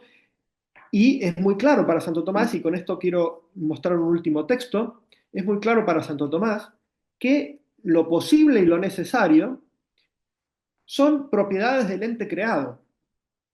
Lo posible y lo necesario son propiedades del ente creado. Fíjense cómo dice aquí Santo Tomás. Debe concebirse la voluntad divina, ¿no? Esto es del Perihermeneias, el comentario del Perihermeneias, como situada fuera del orden de los entes existentes, como una cierta causa que produce todo el ente y todas sus diferencias. Ahora bien, lo posible y lo necesario son diferencias del ente. Por eso, a partir de la misma voluntad divina se origina la necesidad y la contingencia de las cosas y la distinción de ambas. ¿No? Entonces, fíjense lo profundo de este texto, ¿no? Aquí lo que está diciendo Santo Tomás es que incluso podemos concebir a Dios, aunque Dios evidentemente se puede decir que es necesario y que es necesario por sí, incluso podemos concebir a Dios más allá de la necesidad o de la necesidad tal como nosotros estamos acostumbrados a pensarlo, ¿no? Es decir, Dios es un ser absolutamente necesario en el sentido de que es imposible que no exista porque es ser por esencia, ¿no? Pero la necesidad y posibilidad, tal como nosotros la concebimos a partir de las cosas creadas, ¿no? Es algo que pertenece al ente finito, es algo que pertenece al ente creado. ¿Mm? Es decir, cuando dice son diferencias del ente, serían como lo que Escoto llamaría un trascendental disyunto, es decir, todo ente finito o es necesario o es posible, ¿no? Son propiedades o sí, características que afectan a todo ente en cuanto tal, pero de manera disyunta. Hay algunos entes que son posibles de ser y no ser, los generables y corruptibles. Hay algunos entes que son necesarios, a saber, los que no son generables y corruptibles. Pero esa división o esa distinción entre necesario y posible es una distinción interna a lo creado mismo. ¿Mm? De tal manera que la tercera vía, partiendo no de lo posible o de lo contingente sin más, sino partiendo de lo posible en la primera parte y de lo necesario en la segunda parte del argumento, lo que está diciendo es que todo eso, lo posible y lo necesario, todo eso ha sido creado por Dios y Dios está más allá de eso, ¿no? Dios trasciende todos los conceptos y todas las nociones que nosotros podemos predicar de cualquier ente finito. Trasciende lo posible, trasciende lo necesario, trasciende lo generable, lo corruptible y lo incorruptible, etcétera, etcétera, ¿no? Bueno, entonces me parece esto importante para señalar que Si nosotros reducimos la tercera vía a una vía de lo contingente, entendido como lo creado, nos perdemos toda esta riqueza metafísica que está en este autor que nos gusta tanto a nosotros, ¿no? Santo Tomás. ¿Eh? Bueno, sin más, con esto he usado mucho más tiempo del que tenía disponible, pero bueno, si hay posibilidad de hacer preguntas, bueno, bienvenidas sean, yo estoy dispuesto a afrontar todo lo que me quieran plantear. ¿Eh? Muchas gracias por la atención. Bien, la primera pregunta es del anfitrión Ricardo, y creo que es más bien una pregunta de texto, que es, ¿nos podría decir cuál es el texto de Gilson al que hace referencia sobre la tercera vía? Sí, no sé si me voy a acordar el título exacto, me van a disculpar ustedes, este PowerPoint que preparé lo hice un poco a último momento y quería haber incluido todas las referencias bibliográficas al final simplemente pongo muchas gracias aquí. Pero bueno, hubiera querido poner todas las referencias bibliográficas y no tuve tiempo, pero se llama de elementos de filosofía cristiana. Muchas gracias, Isaías. Es exactamente ese libro. En ese libro, Gilson hace un análisis de las 5 vías. Creo que es el lugar en el que las trata con más detenimiento, si no recuerdo mal, en el tomismo también, pero donde se explaya más es allí. Y ahí sí se moja en muchos temas de interpretación de las vías, ¿no? Hay otra pregunta del mismo anfitrión y es, ¿se podría decir, Santo Tomás tiene en mente el forma dat S y se mueve por vía resolutiva en la línea de la forma y llegaría a una forma que debe no ser corruptible, que soporte el ser de las formas contingentes, o la línea resolutiva sería diferente? No, yo creo que está bastante bien expresado de esa forma. Sí, sí, sí. Yo no suelo usar esa terminología de vías resoluciones, que es muy tomista. Sí, es una reducción al fundamento, ¿no? En la línea del acto, ¿no? Sí. Entonces, digamos, todo acto es anterior a la potencia, por lo tanto, la forma es anterior a la materia, el ser es anterior a la forma, ¿no?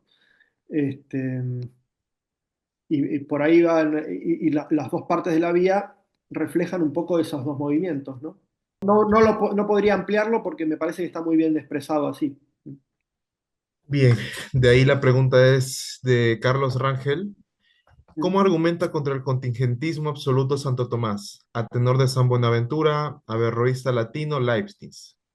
Bueno, sencillamente, a ver, yo partiendo de que quizás sería un poquito anacrónico decir que Santo Tomás argumenta contra el contingentismo universal, porque esa expresión, bueno, al menos tal como se utiliza habitualmente, se refiere sobre todo a los filósofos modernos, ¿no? A Leibniz, a Wolff, y a toda esa línea de racionalismo moderno que efectivamente, ¿no? Al reducir el ente a la esencia y la esencia haciendo abstracción de la existencia y ese tipo de cosas en línea suareciana, ¿no? este, de alguna manera vuelve a todo lo creado contingente. Entonces, eso no es algo que estuviera explícitamente desarrollado en la época de Santo Tomás. Lo más parecido a eso es quizá no San Buenaventura, porque San Buenaventura yo creo que tiene otras fuentes, pero sobre todo el aviceniano, no tanto el averroísmo latino justamente en este tema, Santo Tomás está más cerca de Averroes que de Avicena, porque Averroes, justamente siguiendo a Aristóteles, considera que hay sustancias que son necesarias por otro, que son justamente los cuerpos celestes, las sustancias inmateriales y demás.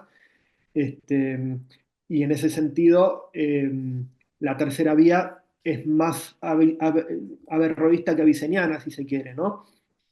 Pero en el caso de Avicena sí que encontramos algo parecido, si se quiere, a lo que se conoce como contingentismo universal, en el sentido de que la esencia misma es neutra respecto de la existencia, ¿no? Mm.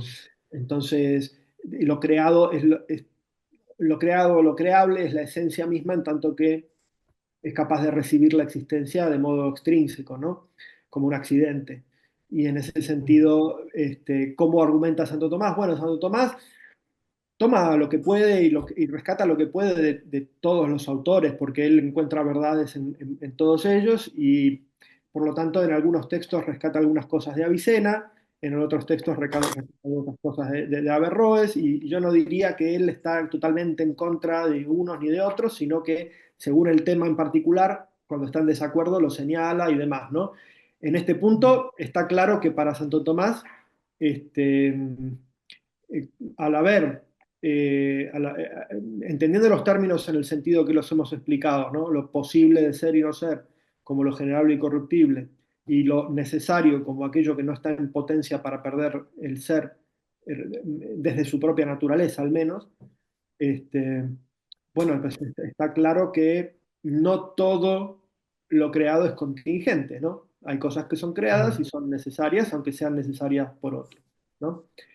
Pero por otra parte, eso de lo necesario por otro es terminología aviceniana también, ¿no? Porque para Avicena, este, como las cosas de alguna manera emanan necesariamente del primer principio, todas las cosas que son distintas del primer principio, al mismo tiempo que son contingentes en un sentido, en el sentido que tienen el ser recibido de otro, todas ellas son a su vez necesarias por otro, ¿no?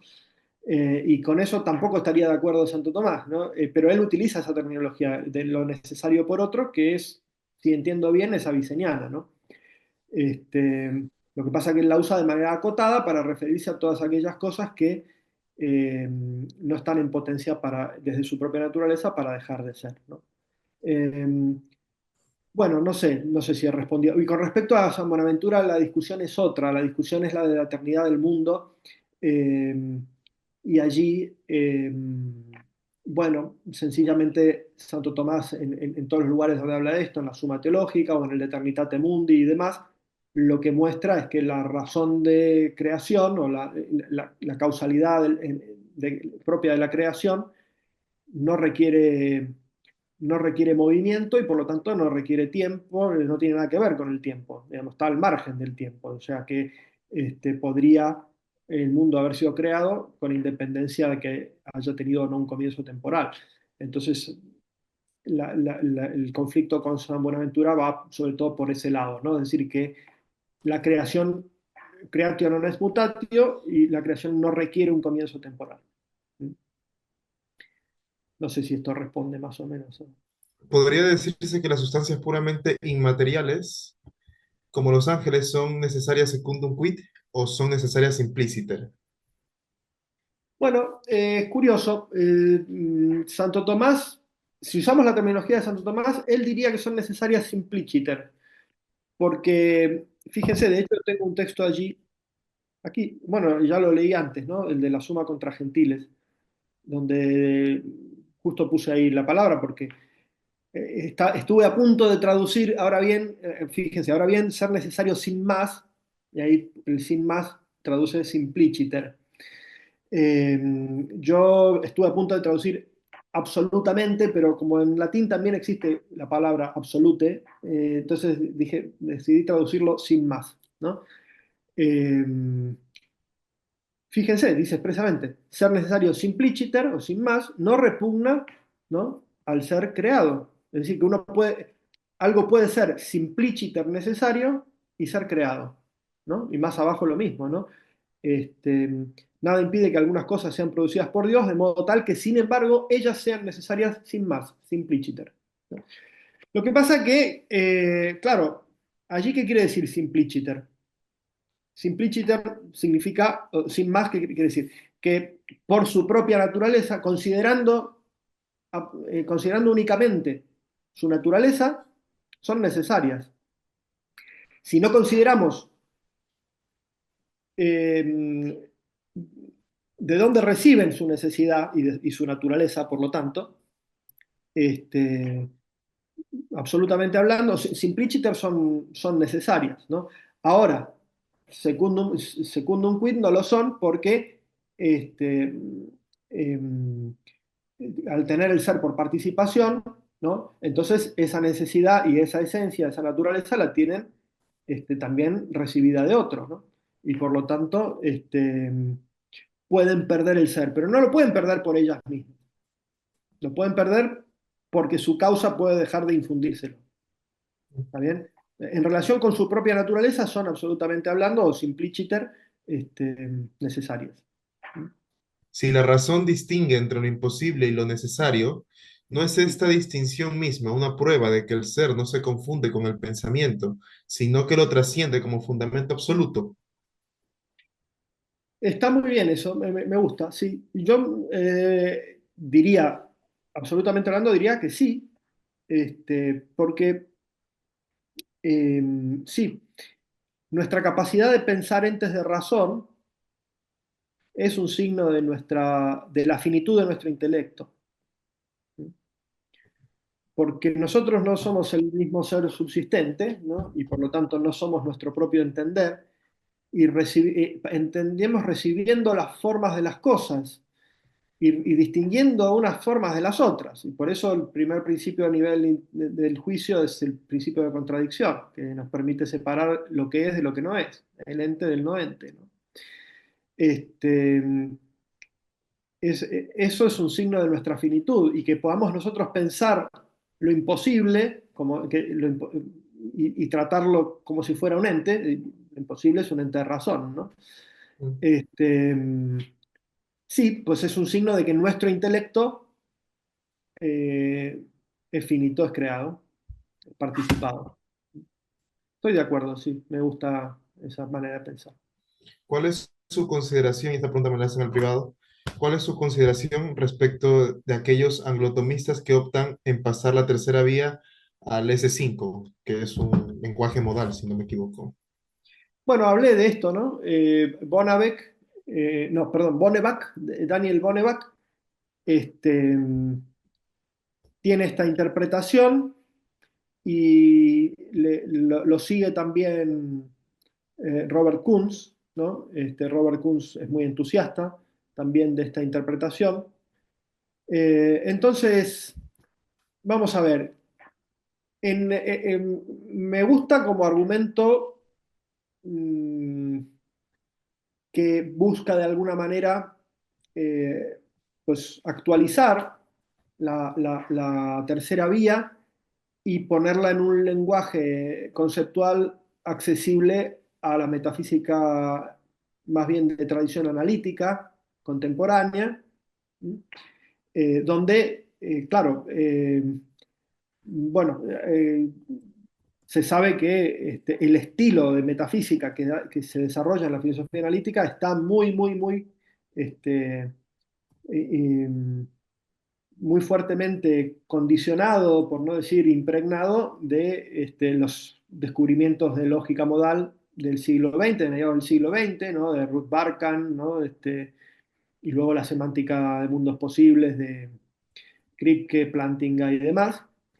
Y entonces, eh, siempre que uno busque entrar en diálogo con un estilo de metafísica como el de la metafísica analítica y poner a Santo Tomás en diálogo y mostrar que Santo Tomás puede efectivamente ponerse en diálogo con este tipo de metafísica, que no es una metafísica completamente este, eh, obsoleta, que bueno, pertenece al pasado y todo lo demás, me parece muy buen intento de hacer algo así, ¿no? Y de poner la tercera vía en unos términos en los que se vea que puede resultar vigente en ese tipo de contextos, ¿no? Ahora, como interpretación del texto de la tercera vía de Santo Tomás, me parece que no es, digamos, a ver, hay una parte que sí me gusta, que es justamente lo de tratar de evitar la temporalización del argumento, porque me parece que la interpretación puramente temporal del argumento sí que tiene una serie de problemas que son muy difíciles de eludir, ¿no? Y en ese sentido me parece que es más razonable ir por la línea de interpretación no temporal de los alicuando y los cuando, pues lo que dice Fergus no, perdón, Gavin Kerr sobre que es obvio que el propio Santo Tomás no pretende que se interprete literalmente en sentido temporal, porque habla de en algún momento no hubo nada, y eso sería contradictorio, un momento en el que no hubo nada o algo por el estilo.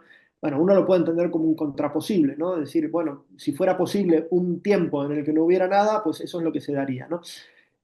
Pero me parece que es más razonable interpretarlo como el propio Gavenker hace, es decir, bueno, pues hay esos alicuando y cuandoque están entendidos más bien como expresiones de condiciones causales o de dependencia, ¿no? Eh, pero sí, me parece que más por la línea causal que por la línea modal, ¿no? Es decir, no creo que Santo Tomás tuviera en mente que esos cuando y alicuando se pudieran interpretar en un sentido de mundos posibles o situaciones en las que ocurriría esto. Quizás sí en un sentido coloquial, ¿no? Decir, bueno, está usado el alicuando, el cuando que el alicuando podrían ser perfectamente sustituibles como se daría el caso que, o cosas por el estilo, ¿no? Se daría el caso que, no en algún momento sucedió esto, sino que se daría un caso que es absurdo o algo por el estilo. Pero de ahí a traducirlo a eso, al lenguaje modal de lógica S5, me parece que es un salto que me, me parece bien como actualización del argumento, pero no me parece que sea una interpretación adecuada del texto, ¿no? Como tal. El texto no sugiere nada de eso, me parece.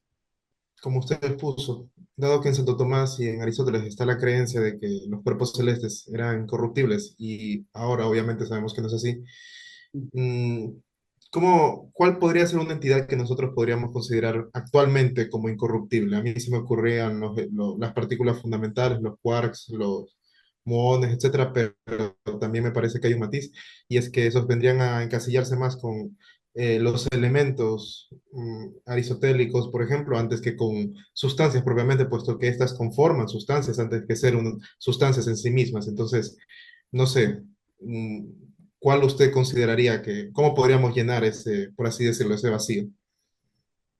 Muy buena la pregunta, muchas gracias, Isaías. Eh, a ver, con respecto a si esas sustancias incorruptibles podrían ser las partículas más elementales, me parece que no, que tienes razón tú, que eso es más homologable a los elementos aristotélicos desde el punto de vista de la ontología, ¿no? O sea, el lugar que en la ontología aristotélica ocupan los elementos lo ocuparían ahora otro tipo de partículas fundamentales que serían a su vez, bueno, de alguna forma principios de sustancias corruptibles y ellos mismos también serían en algún caso corruptibles o podríamos llegar a descubrir que a su vez son corruptibles, etcétera, etcétera, ¿no? Con lo cual no iría yo por ese lado. Eh, entonces, mm, la pregunta ¿es necesario llenar el vacío?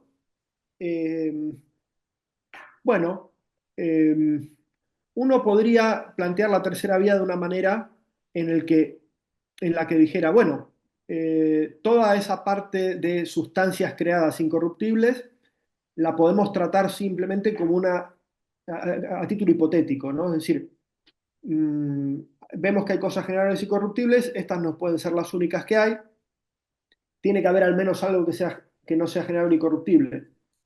Quizá no haya nada creado que sea así y entonces ya estamos directamente en Dios, pero si hay algo creado que sea así, no se puede ir al infinito y entonces ya llegamos a Dios, ¿no? Entonces uno podría decir, no hace falta llenarlo, ¿verdad? Eh, esa es una posibilidad. La otra posibilidad es decir, bueno, ¿qué otro tipo de sustancias inmateriales nosotros conocemos que no sean los cuerpos celestes y que no sean los ángeles? Porque también uno podría decir, bueno, están los ángeles, pero bueno, los ángeles, alguno diría, bueno, es un tema puramente de fe porque el propio Santo Tomás parece que sostiene que la existencia de los ángeles no la conocemos por la razón, sino solamente por revelación o algo por el estilo. Eso entonces podríamos decir, bueno, no nos metamos tampoco en ese lío.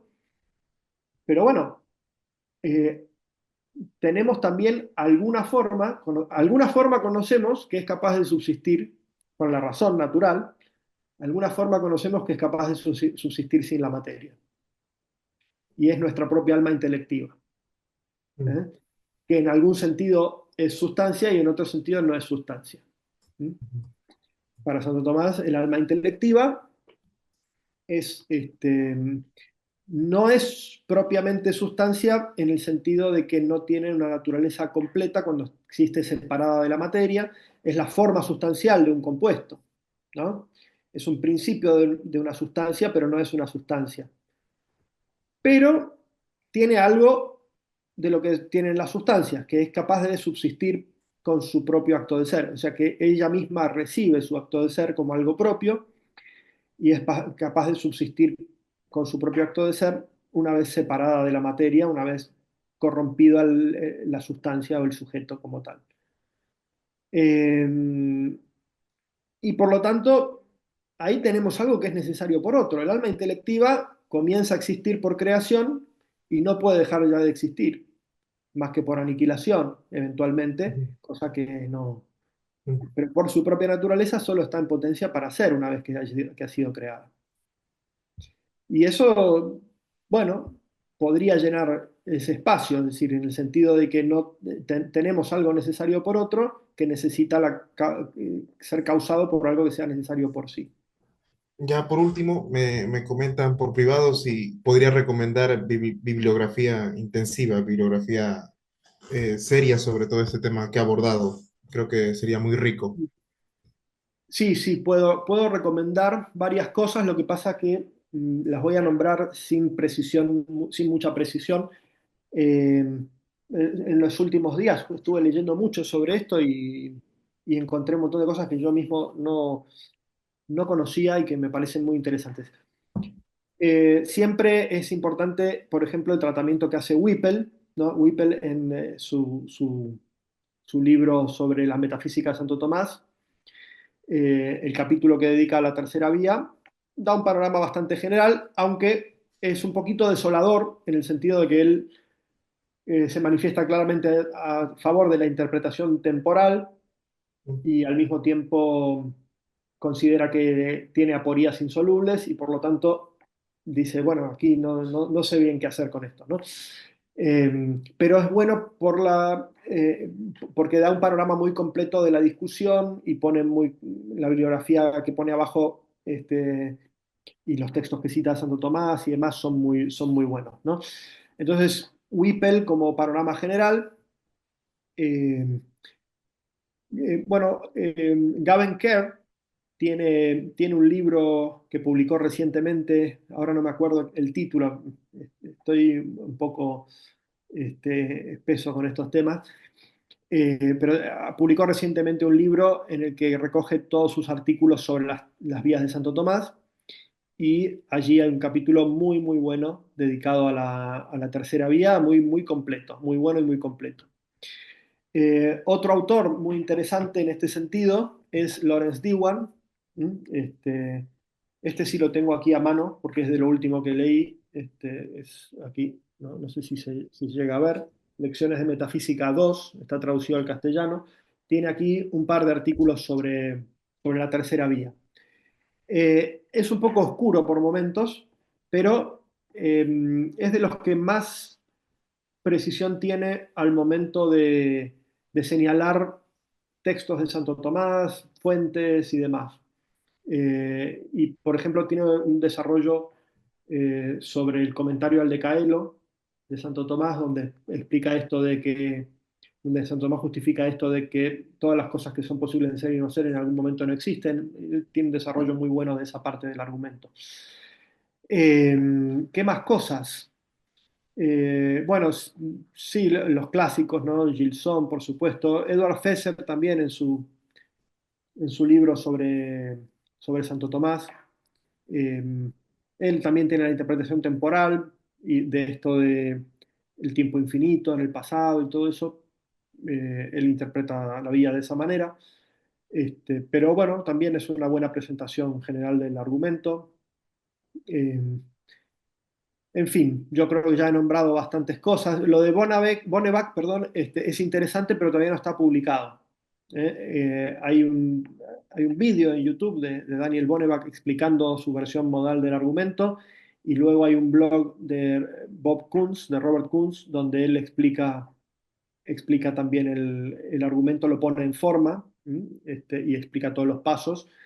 Eh, y tengo entendido que ellos dos, Bonnevag y Robert Kunz, están trabajando en un libro sobre las cinco vidas de Santo Tomás en clave, en clave de, digamos, ayornándolo a la terminología y a los conceptos de la filosofía actual, analítica y demás, ¿no? En donde seguramente ese argumento, esa versión de la tercera vía va a aparecer desarrollada con más detalle. ¿Mm? Bueno, pues eso. Esas son las cosas que puedo mencionar. ¿Mm?